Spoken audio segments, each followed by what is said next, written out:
আজ আমি তোমাদের সাথে যে বিষয়ের উপর ভিডিওটি শেয়ার করতে চলেছি সেটি আমাদের জীবনে অত্যন্ত প্রয়োজনীয় ও গুরুত্বপূর্ণ বিষয় হয়ে উঠেছে। আমরা গ্রীষ্মে কমবেশি সবাই গ্যাস্ট্রিকের অসুখে ভুগছি, কিন্তু আমাদের কারোরই ওষুধ খেতে মন চায় না। তাই ঘরোয়া উপায় দেখি কিভাবে সেই সমস্যা দূর করা যায়। হ্যাঁ, জোয়ান। জোয়ান আমাদের গ্যাসের সমস্যা দূর করতে অনেকটাই সাহায্য করে।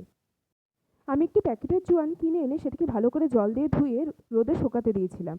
আর এটি বানানোর জন্য আমাদের উপকরণ বলতে সেরকম কিছুই লাগছে না, শুধু লাগছে জোয়ান আর লাগছে একটু বিট নুন। আমি এবার ফ্রাইং প্যানটি গরম হওয়ার অপেক্ষায় রয়েছি। ফ্রাইং প্যানটি গরম হয়ে গেলে তাতে জোয়ানটা দিয়ে আস্তে করে নাড়াচাড়া করতে হবে এবং আঁচ তখন একদমই কম রাখতে হবে। এবার সেই বিট নুনের মধ্যে 2 চামচ পরিমাণ জল দিয়ে সেটিকে ভালোভাবে বিট নুনের সাথে মিলিয়ে দিতে হবে। তারপর জোয়ানটি আবার একটু নাড়াচাড়া করে বিট নুনের জলটি সেই জোয়ানের মধ্যে দিয়ে দিতে হবে। এবার সেই বিট নুনের সাথে জোয়ানটি 2-3 মিনিট ভালোভাবে ভেজে নিতে হবে। আমি